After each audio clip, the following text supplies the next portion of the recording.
Hi, I'm Will Bruin, and I was just recognized as a Seattle Sounders legend.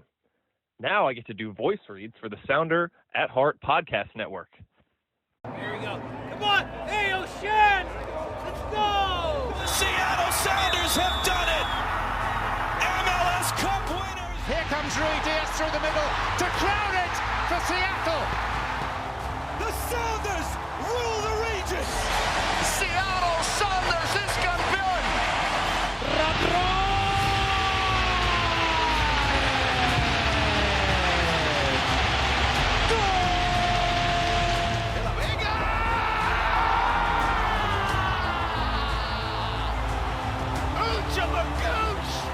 All creatures great and small! ¡No me pongo de pie! ¡De rodillas! You know, what was the thought process in terms of who you decided to use and who you didn't? Ever since Sounder at Heart wrote a commentary that we didn't take Come seriously.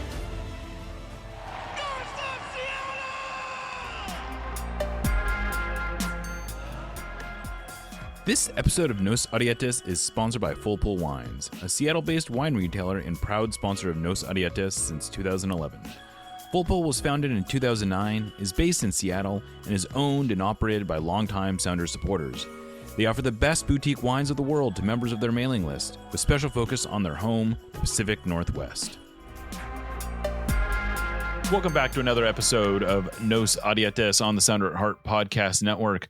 I am Jeremiah O'Shan, and joining me today is someone I've been wanting to get on the show for a lot of reasons, but now I feel like I have a really good one to talk about sort of the upcoming MLS CBA and a lot of the negotiations that are going to be going on with the new calendar. This is Andrew Visnovsky.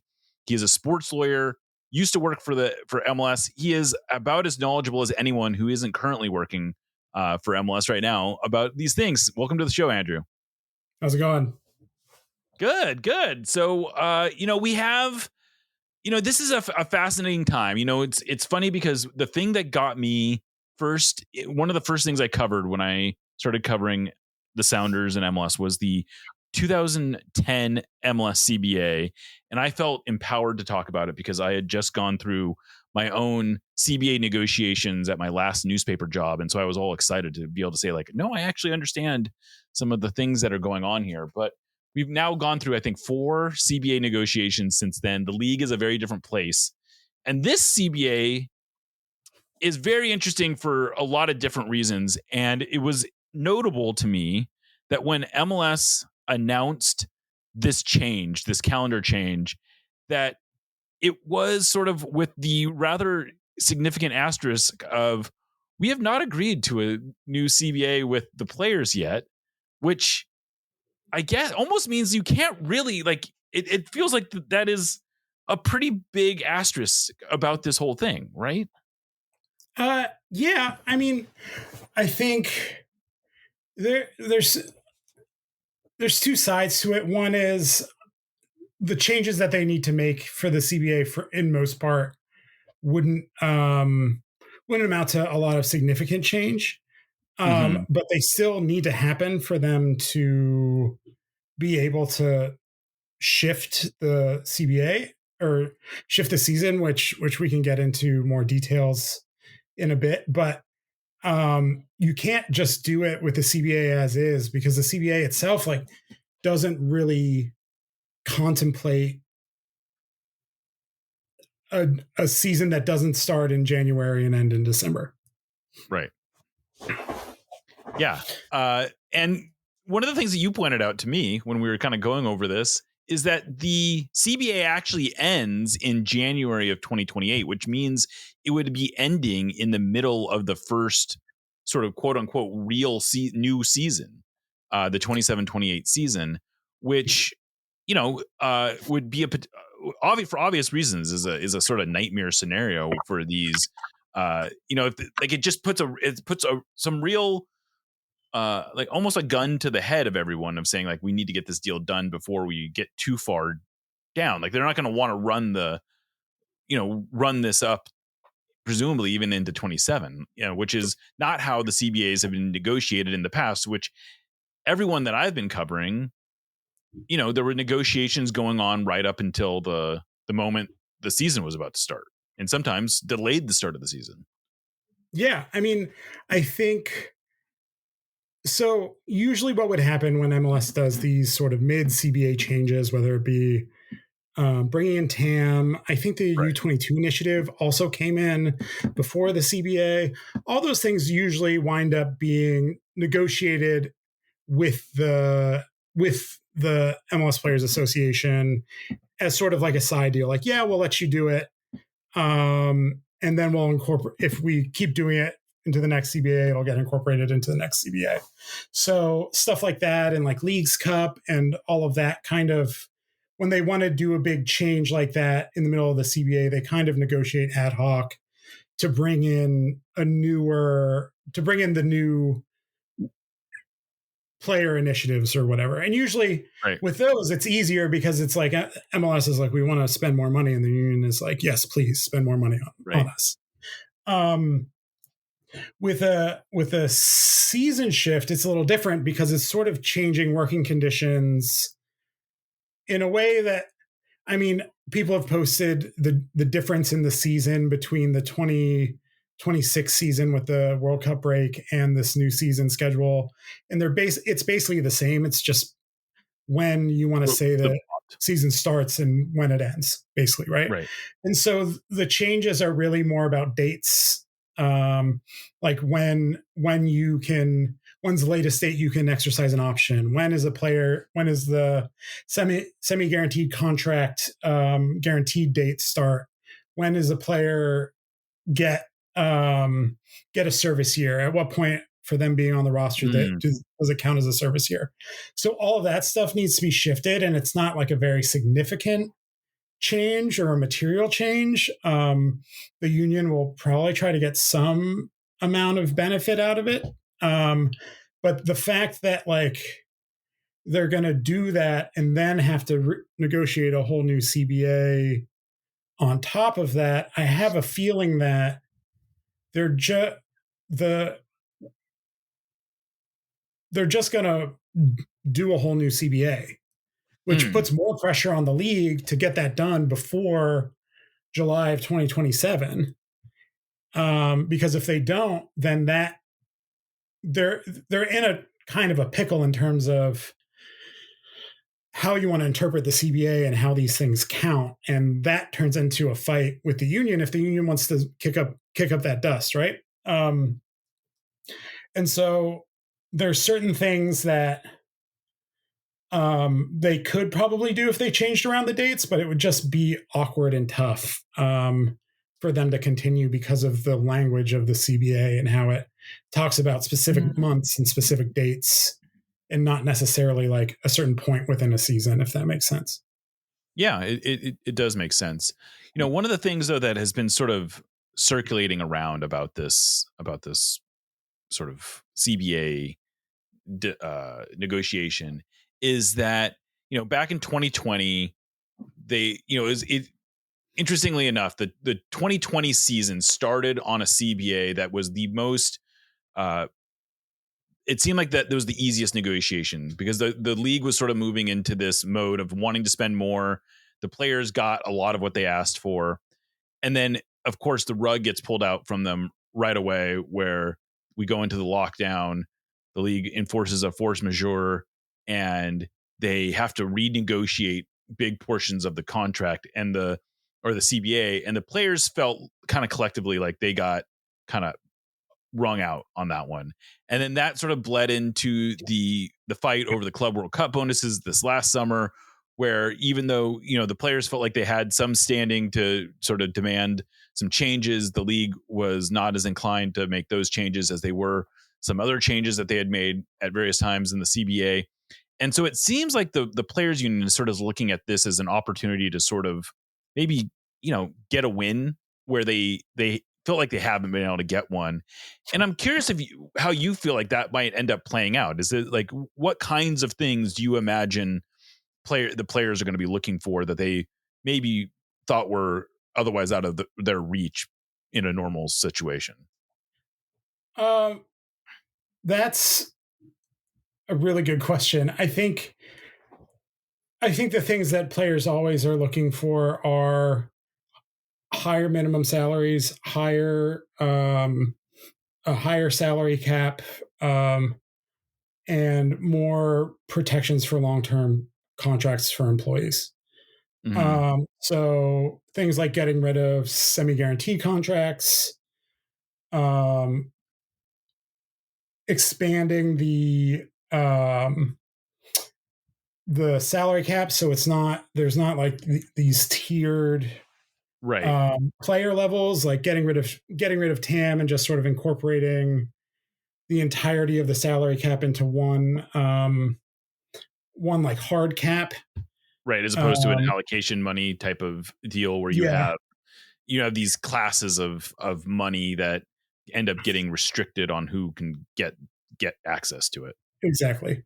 And the problem with that also is, and this is a problem with all players unions and players associations, is that you have these different stratosphere of players, and each stratosphere wants something else out of the CBA, right? The guys that like the Messis and the Lorenzo Insignis of the world don't really care what's in the CBA, right? Like they're getting paid 9 figures. 9? No, that's too much. 8 figures. And like they don't care about the pension and the relocation bonuses and their minimum salaries and stuff like that. And like some TAM guys might even be thinking, hey, if they get rid of TAM, like that might take money out of my pocket eventually. Right. So, but the vast majority of the guys that are in the union are the guys that are journeymen, not TAM, remembering dudes kind of guys. And so those guys are the ones that are really like driving the bus in terms of the union in a lot of ways. So I think ultimately it comes down, like they're always going to be trying to get more money and more like overall player spend.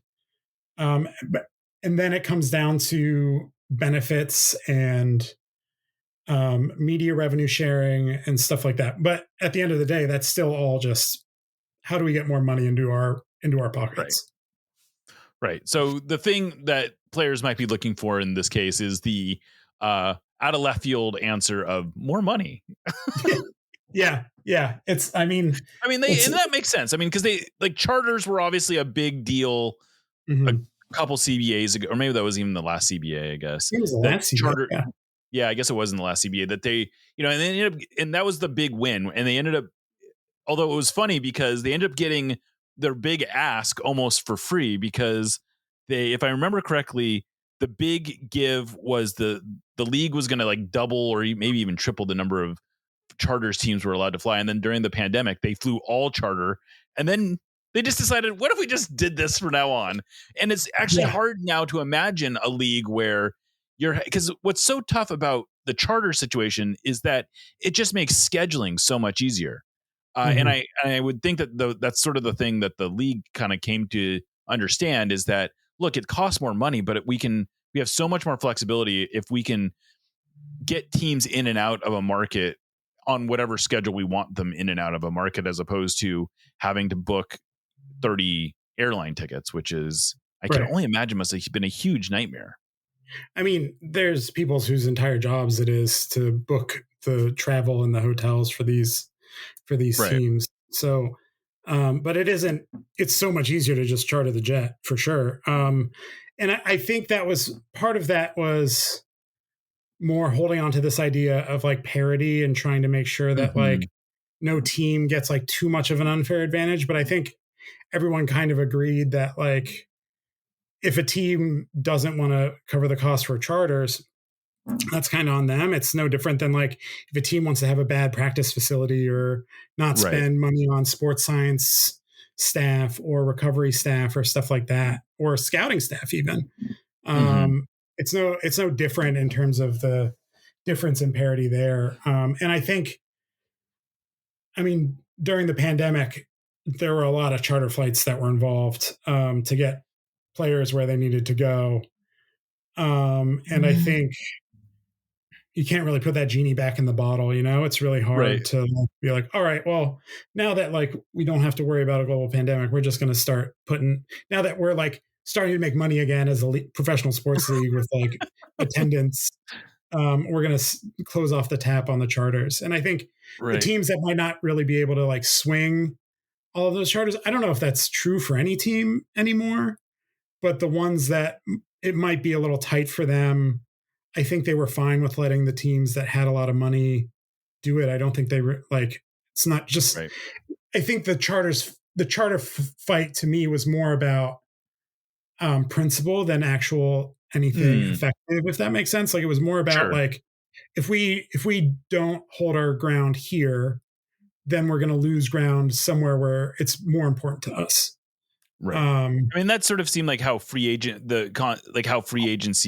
became a thing too, where it started off more as a principle, and then once they allowed it to start, it was very easy for them to expand what free agency meant, relatively speaking. Yeah, and I think it's funny because MLS, as of now, has so many guardrails in terms of just its regular salary budget rules, that it needed to put in so many more guardrails onto free agency as well. Mm-hmm. And I understand why they do it. I understand like the justification for it and the policy decision behind it. But if you already have a salary cap and you're already like requiring these people to budget in a way that is like fairly reasonable, it's not a huge deal to then have unrestricted free agency because it all has to fall under the cap or fit within the TAM parameters or whatever. So I don't think they're like, I think the fear of overspending is more affected by domestic player rules and limits on international players than it is on free agency. Yeah, no, I would agree with that. So what are some of the, I don't know, what are some of the areas of this change that you think are going to end up being interesting to watch? We have this sprint season. I don't know if that's officially what they're calling it yet, but we have this sprint season. It's a great name for what it is, though. I love that. I think it is. Yeah, I think that is a good name for it. I agree. But they're going to be doing this kind of shortened season, and then that's going to go, and then that'll bleed into 27-28, which is the first sort of real season here.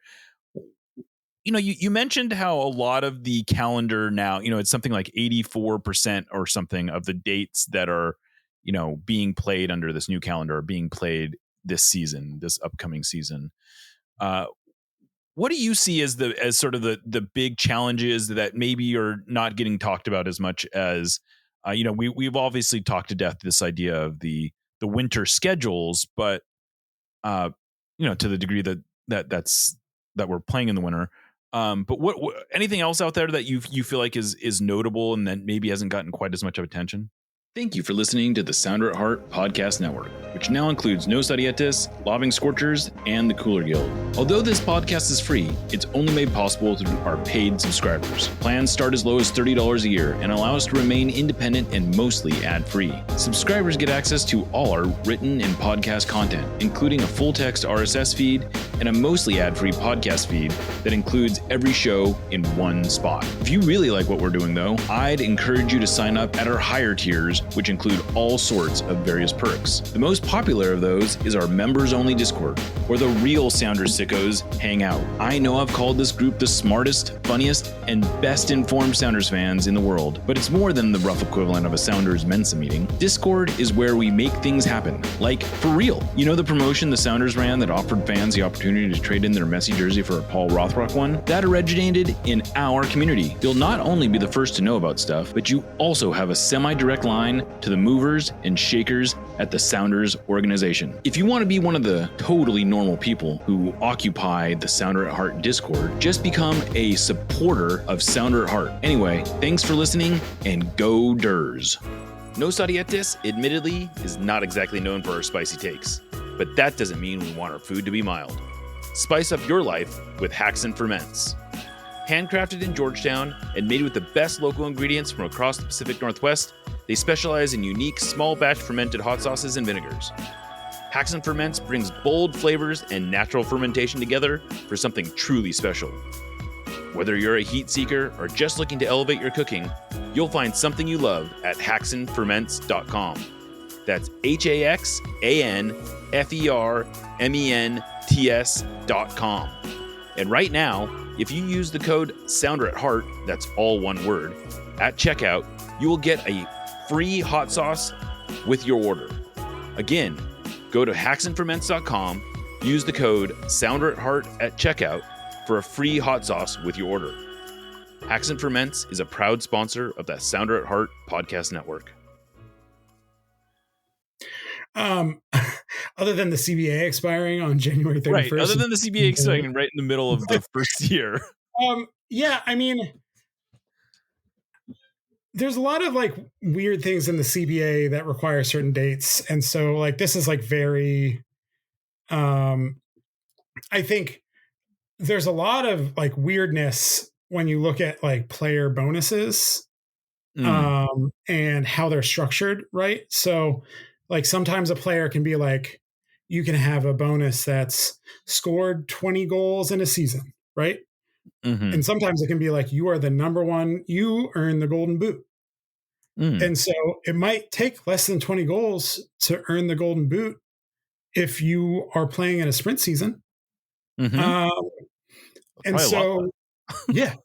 And so a lot, and like, there's lots of bonuses that are like percentages of minutes played and, or even just total starts. And it's assuming that you're starting, it's assuming you have a full season, right? So it's like, all right, I'm going to get a bonus if I get 10 starts, and you're like a mid, you're a mid roster guy. You're going to be playing. You're going to be getting some starts, but you're not like a nailed on everyday starter. And like, so it's achievable in a regular season maybe to get like 10 starts, but in a sprint season where there's only 20 games or however little there's going to be, 14, I believe. That's a lot harder to achieve those bonuses. So I think that is going to be a big point of contention for the union for this sprint season is how are we going to be thinking about these bonuses? And then you brought it up earlier. I don't know if it was when we were talking before we went on or if it was while we were on, but you were talking about a lot of players' contracts are going to be ending in December. Right. And so how are they going to handle those extensions? Are they going to extend? Are they going to agree? And that's really not something that the CBA can solve. I mean, it sort of can. You could conceivably negotiate an agreement that said any contracts that were negotiated before July 2027 that end in December actually end in June, let's say. But I don't think the union would be cool with that, or the Players Association would be cool with that. And I don't think the league would be super happy with it either, because it would be such a pain to sort of track and manage. So, and on top of that, then you have to start considering bonuses and when those are paid out. You have to start considering when you're exercising options.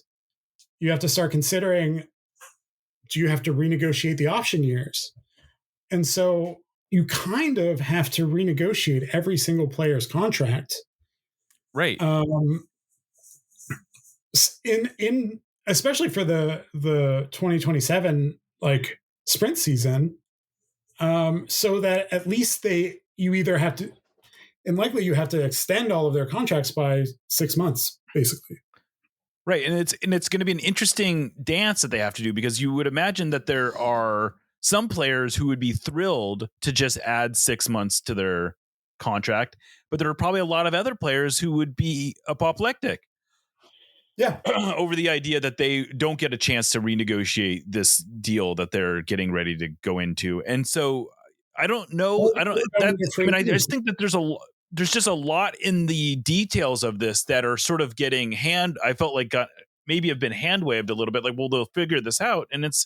But it's going to be a good deal of figuring. And, you sort of, I think this is in our pre-recording conversation, but one of the other things that we've heard a lot about is the way that time off is negotiated into the CBA. And that's getting totally thrown. I mean, that's like anybody who has had a job understands that time off is pretty important. And so to negotiate when you think that you have, 2 months off in the off season, and now you're going to have 1 month off in the off season or whatever it might be. Those are big changes that absolutely require, negotiations. Especially if you have 1 month off and you have to go play in an international tournament during that month off. Right. And like, you get the like month and a half, 2 month winter break. But that's basically what you had in the off season anyway, but that's not in the middle of the season. And you're also presumably they're going to try to fill that with something, whether it be Leagues Cup or something else. But it is interesting, because I was thinking about this, is that it really undermines the whole nature of that break. If you don't come back if you're off for 6 weeks and then you come back into Champions League, well, one of the pitches of this new schedule is that MLS is going to be better prepared for Champions League. Well, if you're just coming out of a 6 month or 6 week off season, I don't know how much better prepared you are going to be than if you are coming out of a 2 month off season, which is what it was now. So they're probably going to want to fill that time with something. So time off is absolutely getting moved around in ways that are not 1-to-1. Yeah.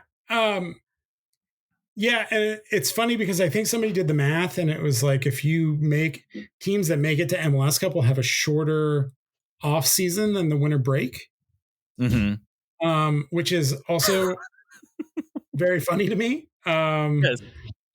But I think,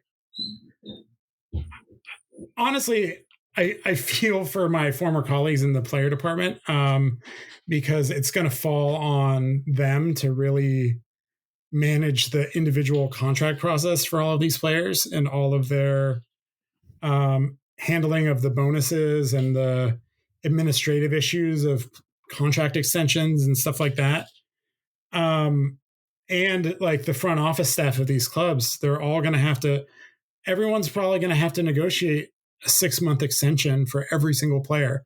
And there's 1,000 players. I think it's 30.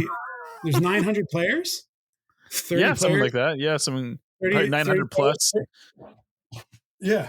So you got to do that for 900 players. Right. That's a huge lift. Anyway, you want to slice it is. No, it is. So I think that gives a lot of leverage to the union, or I keep saying union, the Players Association. Is there a technical difference between a Players Association and a union? There's not, but since there's a MLS team called the Philadelphia Union, it's kind of good point. It kind of gets confusing. Sure. But they were the MLS Players Union for a very long time, and they just recently changed it. I think 2 years ago.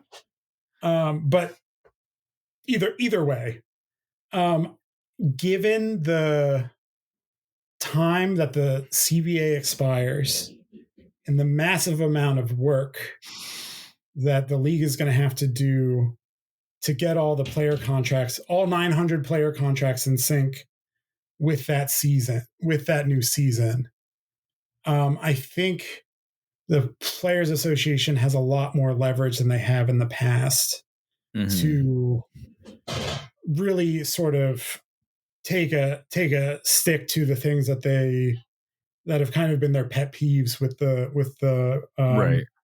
CBA, like unrestricted free agency, the salary cap, player trades, stuff like that. And you see like the NWSL, like changing how they handle trades, changing how they handle free agency. And I think the wind is blowing really positively for the Players Association to get some W's in this next negotiation for sure. Thanks to the change. Yeah. And do you think that you would think MLS understood sort of the Pandora's box, for lack of a better term, that they were sort of opening here. Mhm. Do you think that indicates any degree of change? Because it wasn't so long ago that even if all the owners weren't 100% aligned on exactly what they wanted to do, there was sort of this sense of everybody getting on board with it. And there was sort of like, once they picked a direction, they were really good about sort of staying on that direction. And that's sort of how they resisted free agency for so long. Mhm. This feels to me a little bit like there's a change going on here, where there is a faction of owners and maybe folks in the league office who really felt like it was important to make this change as soon as feasible, and then dealing with the consequences and the fallout, even if it ends up costing them money, because they just felt it was so important to make the change. And it was about, trying to sort of like put some gasoline on this thing, as opposed to the slow and steady growth that is sort of been the guiding light for the league for, the better part of 30 years. Yeah. I mean, I think the league, there's a, it's both, the league has this thing, and it's both a strength and a weakness, where if they don't think things are working, they change it. Right. We see that with how they change the playoffs.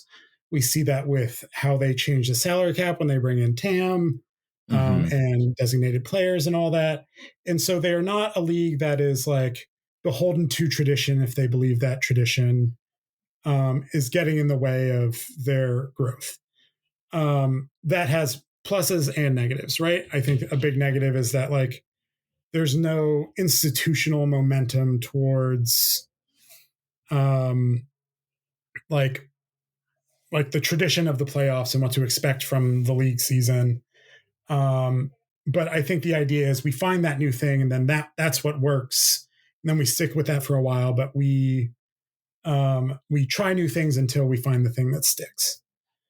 And I think everybody at the league and at these clubs are very smart, very well informed, spend a lot of time thinking about these things, and make very educated decisions on these things. And so I think their belief when making this change is all of the extra costs involved, all of the headaches involved, all of the pain with the Players Association that might come from it will be offset by the benefit of that change and the benefits that would flow through that, whether that be more fans, bringing in more general soccer fans that are used to that kind of schedule, whether that be more money in the transfer window for selling and buying players, or just the ability for teams to replace players when they're sent out, when they move on, them being sent out at the end of the season instead of the middle of the season. And so I don't think they would make this decision if they hadn't spent a lot of time thinking about whether or not those benefits would outweigh those costs. I don't like, I'm sure they spent a lot of money on business consultants to like give them statistics and business analytics of what the change will do revenue wise. And they've spent a lot of time like looking under the hood and seeing numbers that I am not privy to and that I don't know. But I don't know if I agree with the idea that those positives will happen, especially in the way that they would need to happen to sort of offset those costs. Especially on the transfer side, I don't think they're gonna. I could be wrong. And again, I don't have analytics. I don't have business insights. I don't have any view on any of the books. But I just don't see. The only benefit that I can see is if you sell a good player, it'll be more likely be at the end of the season than the middle of the season. That's the only thing that I think is a benefit in terms of the transfer market. Yeah. I mean, it seems like I understand the appeal for sure of wanting the season to end in spring as opposed to winter. but I don't know if any of this. I am like you, where I don't know, maybe I'm not like you. I'll just say I understand the change from a broad perspective, and I think I am largely willing to see it through. I'm not doom and glooming this, but I do feel like there is an element of sort of wish, like, if we can just make this like looking for this magic bullet kind of theory that MLS is like, look, if we can just change the schedule, it'll change everything. And I don't know if that's really what is seeing here. And I think, from a lot of fans' perspective, like, I think almost every market is probably seeing a fair amount of frustration over this, just because change is hard of any sort, right? You can sit there and you can reason with people. Like, I've had, like, Seattle is not a market that suddenly is going to get harder to plan, I don't think. But there's a lot of fans that are saying, like, well, I don't want to go to a bunch more games in February. And it's like, well, it's 1 or 2 games, but that they don't necessarily want to hear that. And I get it, because change is hard. Yeah. And I do wonder if this is all going to be like, okay, so we do this and then what? Because I don't think this is going to, unless they're bringing in a much higher quality player, which itself is hard to really quantify. I don't know if this gets, like, I don't think this is going to be the thing that suddenly makes MLS more popular than college football, or whatever the next thing on the list is. I mean, the next thing on the list, I think, is probably hockey. Yeah. Okay. Fair. That's a better one. Now we're going really head to head. College football is like, if we were even close to college, you're right. Yes. I think every single MLS owner would be ecstatic. I think that would be far beyond their wildest dreams. Yeah, but, you're right. Right. But like, I think when, and look, I was like, all of those, like, ownership, like, big decision-making conversations were far, far, far above my head when I was working at the league. But I think the reason why these decisions happen is because owners are looking at the performance of their teams and their revenues, and they are looking at the business insights that the league is giving them about the popularity of the sport in general in this country. And they're trying to figure out what the disconnect is, right? Like, why is professional soccer like a top 3 sport in the United States, but Major League Soccer probably isn't even in the top 3 professional leagues in terms of fans in the United States?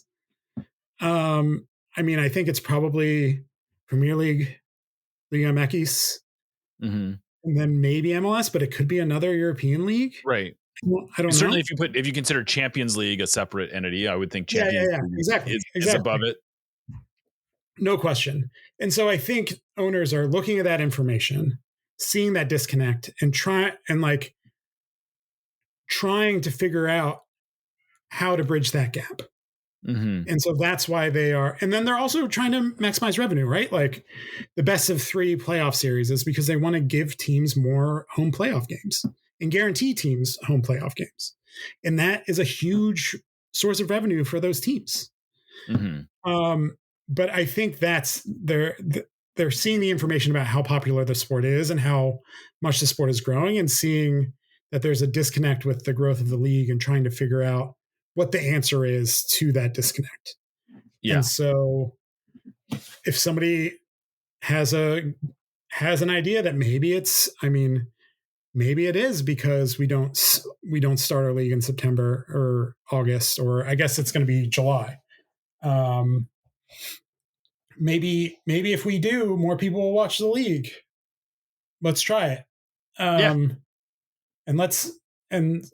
I assume, and I hope, that when they're having these conversations, they are talking to business analysts and sports analysts and people that have those answers, and they're being fed the right answers in terms of, we'll make the change. But sitting on the sidelines and knowing what little I know about the industry and the sport, and being a fan of the sport, I I kind of find it hard to believe that the issue is that we don't start our league in September or August or July. I mean, right. You put it that way, and it feels, like it feels like the argument might have some holes in it. Like, if only Maybe. the season started. I mean, I guess it'll be interesting to see how this all plays out, because part of it might be like, if they have to play through international break still, that's gonna undermine one of the big talking points, right? And to be completely honest, having to do the playoffs during those fall international breaks really hurts the momentum of absolutely the most important part of the season for these teams.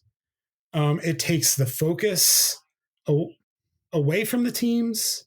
It pushes the focus around, and you're also doing that during the time when you have two of the most popular leagues in the country playing. Mm-hmm.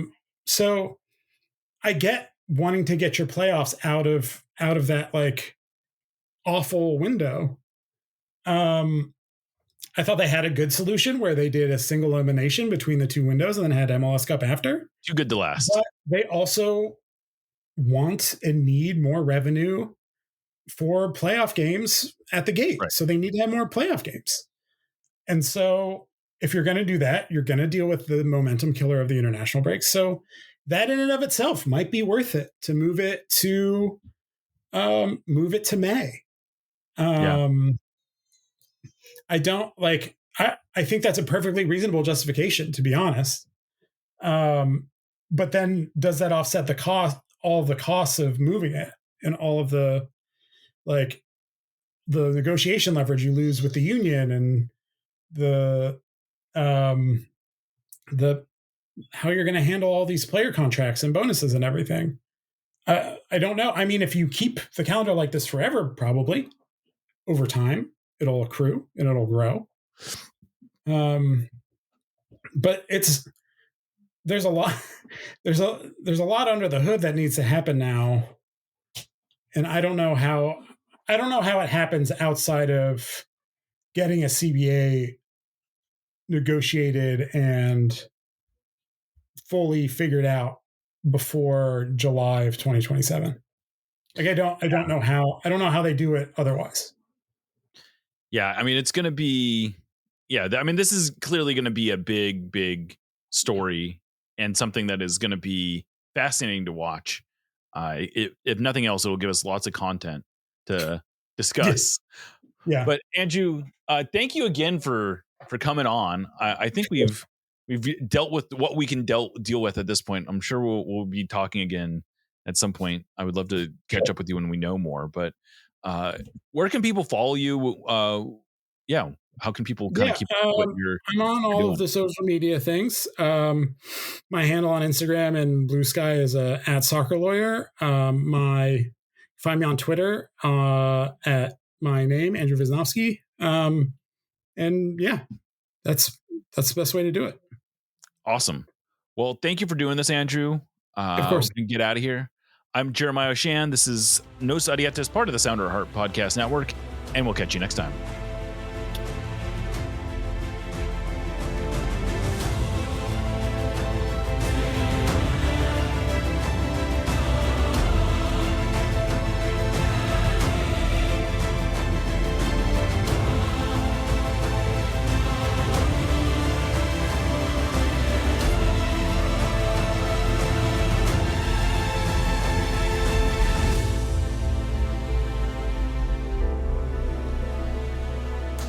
Let's go Sounders.